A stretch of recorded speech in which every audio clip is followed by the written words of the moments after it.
అదే RTV app వార్తల్ని క్షణాల్లో చదివే అవకాశం ఉంటుంది. ఒక న్యూస్ పేపర్, ఒక టెలివిజన్ ఛానల్ మీ చేతుల్లో ఎప్పుడూ ఉంటాయి. అందరికీ నమస్కారం అండి. నేను మీ doctor Anusha Vinod, gynaec and infertility specialist. So చాలామంది పేషెంట్స్ పనసపండు తీసుకోవడం వల్ల ప్రెగ్నెన్సీలో ఎలాంటి ప్రాబ్లమ్స్ ఏమైనా వస్తాయని అడుగుతుంటారు. సో పనసపండు Jack fruit is one of the best fruit which we can take in the pregnancy అండి.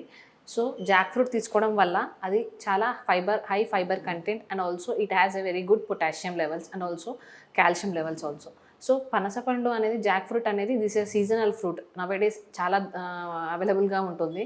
సో ఆ పనసపండు ప్రెగ్నెన్సీలో తీసుకోవడం మంచిది and even for the development of baby brain డెవలప్మెంట్కి కానీ, బేబీ యొక్క మెమొరీ పవర్కి కానీ, ఐక్యూ లెవెల్స్కి కానీ చాలా మంచిది జాక్ ఫ్రూట్ అనేది. సో జాక్ ఫ్రూట్ అనేది ఇట్ సీజనల్ ఫ్రూట్ కాబట్టి తప్పకుండా తీసుకోవచ్చు. బట్ అది తీసుకోవడం వల్ల ఎలాంటి లాభాలు అంటే ఈవెన్ ప్రెగ్నెంట్ మదర్కి కూడా అది చాలా మంచిది. ఎలాంటిది అంటే మెయిన్గా వచ్చేసి మనకి లెగ్స్లో స్వెల్లింగ్ కానీ, తర్వాత మన బీపీ రైజ్ కావడం కానీ, చాలామందికి హై బీపీ కూడా అవుతుంటుంది ప్రెగ్నెన్సీలో. సో అలాంటిది కానీ అయ్యేది లైక్ మ్యాక్సిమం తక్కువ కావడం జరుగుతుంది పనసపండు తీసుకోవడం వల్ల. Another thing baby brain development కూడా చాలా వరకు అవుతుంది. అండ్ ఇంకోటి ఎవరు తీసుకోకూడదు అని అన్నప్పుడు, జాక్ ఫ్రూట్ ఎవరు తీసుకోవద్దు అన్నప్పుడు అది వచ్చేసి మెయిన్లీ డయాబెటీస్. ఎవరికైతే ప్రెగ్నెన్సీలో డయాబెటీస్ వస్తుందో అండ్ షుగర్ లెవెల్స్ ఎక్కువ అవుతాయో వాళ్ళు ప్రెగ్నెన్సీలో జాక్ ఫ్రూట్ అనేది అవాయిడ్ చేయడం చాలా మంచిది. సో జాక్ ఫ్రూట్ ప్రెగ్నెన్సీలో డయాబెటీస్ ఉన్న వాళ్ళు ఎందుకు అవాయిడ్ చేయాలి అంటే because it contains more of potassium levels and also it contains some high sugar levels also. So అందువల్ల మనము జాక్ ఫ్రూట్ అనేది ఎవరైతే డయాబెటీస్ ఉంటుందో అండ్ డయాబెటీస్ షుగర్ లెవెల్స్ ఎక్కువ ఉంటాయో, ఎవరైతే డాక్టర్ సజెషన్తో if you are in with గ్లైకోపిరిడ్ టాబ్లెట్స్తో పాటు కానీ మెట్ఫార్మిన్ ఇలాంటిది అయినా కూడా ఇన్సులిన్ సజెస్ట్ చేసినప్పుడు అలాంటి టైంలలో తీసుకోకపోవడం చాలా మంచిది Jack fruit. Because of high sugar levels ఒకటి అండ్ ఆల్సో పొటాషియం లెవెల్స్ కూడా ఎక్కువ ఉంటాయి జాక్ ఫ్రూట్లో. దానివల్ల మనము మ్యాక్సిమం జాక్ ఫ్రూట్ని డయాబెటీస్ పేషెంట్లలో అవాయిడ్ చేయడం చాలా మంచిది ఒకటి. ఇంకోటి ఏంటంటే మనము హై బీపీ ఉన్న వాళ్ళు కూడా జాక్ ఫ్రూట్ని చాలా తక్కువ తీసుకోవడం కూడా మంచిది. బట్ ఏంటంటే తీసుకోవచ్చు, BP it's not a much problem. But sugar ఉన్న వాళ్ళు మాత్రం 100% అవాయిడ్ చేయడం వల్ల వాళ్ళకు చాలా మంచి ఉపయోగాలు ఉంటాయి జాక్ ఫ్రూట్ వల్ల. ఇంకో విషయం ఏంటంటే జాక్ ఫ్రూట్ అనేది and also it smoothens the cervix. అదేంటంటే జాక్ ఫ్రూట్ తీసుకోవడం వల్ల సర్విక్స్ అనేది కూడా స్మూతనింగ్ అవుతుంది and also it helps in the labour. అంటే ఈజీగా బిడ్డ బయటికి రావడం, నార్మల్ డెలివరీలో జరగడం అవుతుంది. సో ఇలాంటి లాభాలు జాక్ ఫ్రూట్ వల్ల ఉన్నాయి. సో 100% మీరు జాక్ ఫ్రూట్ తీసుకోవడం చాలా మంచిది and continue taking Jack fruit. It is not a much effective and also అది ఎఫెక్ట్ ఎవరికంటే డయాబెటీస్ ఉన్న వాళ్ళకి చాలా ఎఫెక్ట్ అయ్యే ఛాన్సెస్ ఉంటాయండి. సో జాక్ ఫ్రూట్ అనేది మీరు తీసుకోవడం అండ్ ఆల్సో కన్జ్యూమ్ చేయడం, whether in the form of chips, whether in the form of fresh fruit and even whether in the form of any other form of like sweet or something else.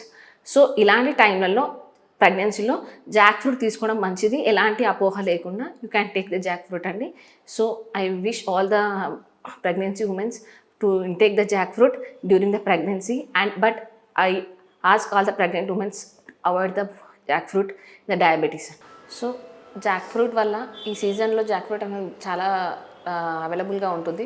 But Jack fruit వల్ల చాలామందికి అపోహ ఏంటంటే like cold కానీ, cough కానీ అలాంటివి కూడా వచ్చే chances ఉంటాయని అపోహ ఉంటుందండి. అలాంటివి ఏమీ కూడా ప్రెగ్నెంట్ ఉమెన్స్లో వచ్చే ఛాన్సెస్ అయితే లేవు. But because the Jack fruit contains much of potassium and also magnesium levels కూడా చాలా ఉంటాయి మనకి జాక్ ఫ్రూట్లో, పనసపండులో. బట్ ఏంటంటే మనకు అవైలబిలిటీ కాకుండా వేరే ఎక్కడైతే కూల్ క్లైమేట్ ఉంటుందో ఆ ఏరియాలో మనకు జాక్ ఫ్రూట్ అనేది బాగా అవైలబుల్గా ఉంటుంది. When coming to like Karnataka reasons like Haasan and also Dharmasthala అలాంటి ప్లేసెస్లో ఉంటుంది. బట్ మనకి ఇక్కడ కూడా అవైలబిలిటీగా ఉంది ఇప్పుడు ఈ సీజనల్ ఫ్రూట్ కాబట్టి ప్రెగ్నెంట్ ఉమెన్స్ తప్పకుండా తీసుకోవడం చాలా మంచిది.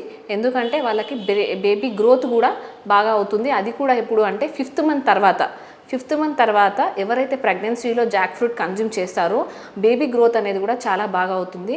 5th to 9th మంత్ వరకు కూడా కన్జ్యూమ్ చేయొచ్చు. బట్ అవాయిడ్ చేయాల్సిన వాళ్ళు ఎవరు అంటే నేను చెప్పినట్లు లైక్ డయాబెటీస్ ఉన్న వాళ్ళు తప్పకుండా జాక్ ఫ్రూట్ అనేది అవాయిడ్ చేయాల్సిందే 100%. అండ్ బీపీ కూడా ఎక్కువ అబోవ్ 160 అబోవ్ 180 అలాంటి టైంలలో బీపీ ఉన్న వాళ్ళు కూడా జాక్ ఫ్రూట్ తీసుకోవచ్చు, but consume very less Jack fruit అండి.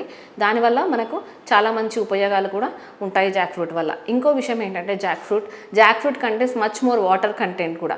వాటర్ అనేది ఎక్కువ ఉంటుంది జాక్ ఫ్రూట్లో కంటెంట్. సో వాటర్ తీసుకోవడం వల్ల కూడా అది బేబీ యొక్క డీహైడ్రేషన్కి కూడా అండ్ ఆల్సో బేబీ యొక్క బ్రెయిన్ డెవలప్మెంట్కి కూడా యూజ్ అవుతుంటుంది. సో ఇలాంటి టైంలలో మనము జాక్ ఫ్రూట్ని అవాయిడ్ చేయకుండా, ఎలాంటి మిత్స్ కానీ ఎలాంటి అపోహలు లేకుండా 100% మీరు జాక్ ఫ్రూట్ కన్జ్యూమ్ చేయడం చాలా మంచిది. ప్రెగ్నెన్సీలో 5th మంత్ నుంచి 5th, 6th, 7th, 8th, 9th, 9th month వరకు కూడా, ఈవెన్ 10th మంత్ వరకు కూడా చాలామంది వెయిట్ చేస్తారండి for the delivery. But up to their when ever until your pregnancy total you can take the Jack fruit నుంచి మనకు ఇలాంటి లాభాలు ఉండడం చాలా మంచిది. And you can take the Jack fruit, not a much issue, and just avoid taking in the diabetes and also in the BP levels. So thank you one and all.